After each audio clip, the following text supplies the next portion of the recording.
அவன் ஐஸ்வர்யவானாகி வர வர விருத்தி அடைந்து மகா பெரியவனான. எனக்கு என்ன கேள்வினா, ஏன் கடவுள் கூப்பிடுற எல்லாருமே பணக்காரர் ஆகுறாங்க? பணக்காரனா உங்க வீட்டு எங்க வீட்டு பணக்காரன் இல்ல, அந்த நாட்டில் இருக்கிற மக்கள், அந்த நாட்டில் இருக்கிற ராஜா எல்லாரும் பார்த்து பொறாமப்படுற அளவுக்கு பணக்காரன் ஆக்குறார். ஆபிரகாமின் செல்வத்தை பத்தி சொல்லும் போது பூமி தாங்கக்கூடாது இருந்ததுன்னு இருக்குது பாருங்களேன். அந்த அளவுக்கு ரிச்னஸ். அவனுக்கு ஏராளமான வேலைக்காரர்களும் வேலைக்காரிகளும் கழுதைகளும் பொண்ணும் வெள்ளியும் உடைய சீமானா இருந்தான். ஆபிரகாம் சீமானா இருந்தான். அந்த ஊர்ல எல்லாருக்கும் தெரியுது, அவன் பெரிய ஆள், நீர் எங்கள் மத்தியில் மகா பிரபுவா இருக்கிறீர் அப்படிங்கிறாங்க. ஆபிரகாமுக்கு பேர் பாருங்க, சீமான். சீமான் ஆபிரகாம். நம்ம இப்போ நிறைய ஆபிரகாம் இருக்கார். சிறுமையில் வாழும் ஆபிரகாம்,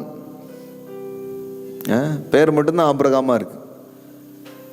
மகா பிரபு, இதெல்லாம் ஆபிரகாமுடைய பேர் பாருங்க. நீங்க சொல்லுங்க தலைவா, என்ன வேணாலும் செய்யலாம் அப்படிங்க ஊர்ல. அந்த அளவுக்கு ஒரு இன்ஃப்ளூயன்ஸ்டு பர்சனா அவன் இருக்கிறான் பாருங்க. அது மாதிரி தான் அவன் சந்ததியில வர்ற இந்த ஈசாக்கையும் கர்த்தர் என்ன பண்றாரு, ஆசீர்வதிக்க. அவன் ஐஸ்வர்யவனாகி வரவர் விடுத்திருந்து மகா பெரியவனானான். பெரியவனானாலே பரவாயில்ல, அது என்ன மகா பெரியவனானான். எல்லாம் தேவையா? அவ்வளோ வெளுத்து வேணுமா? நான் சொல்றேன், நார்மலான வெளுத்து இருந்தா ராஜாவெல்லாம் சந்திக்க முடியாது. பெரிய வெளுத்து இருந்தா தான் ராஜாவையே அசைக்க முடியும். ஆமென். அங்க பாருங்க, ராஜாவெல்லாம் வந்துட்டு ஓடி வராங்க. இது ஏன் படிக்கிறோம்னா, இந்த வெளுத்து தான் இன்னைக்கு உங்களுக்கு சொந்தம். இதான் காஸ்பெலே. ஆபிரகாமுக்கு உண்டான ஆசீர்வாதம் புறஜாதிகளுக்கு வரும்படியாக இயேசு கல்வாரி சிலுவையில் மரித்தார். இதுதான் கலாத்தியர் 3 நாம் படிக்கிற சுவிசேஷம்.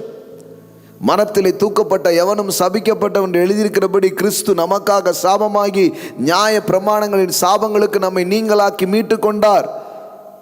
ஆபிரகாமுக்கு உண்டான ஆசீர்வாதம் கிறிஸ்து இயேசுவின் மூலமாய் புறஜாதிகளுக்கு வரும்படியாக. அப்படின்னா என்ன, ஒரு ஆபிரகாம் ஒரு ஈசாக்கு கிடையாது. இயேசுவை நம்புற ஒவ்வொருத்தருக்கும் இந்த ஆசீர்வாதத்தை இயேசு கல்வாரி சிலுவையின் மூலமாய் தருகிறார். உங்க மேல அந்த ஆசீர்வாதத்தை ஒரு கட்டளை இடுகிறார். உங்களுக்கு சாபம் கிடையாது, உங்களுக்கு ஆசீர்வாதம்.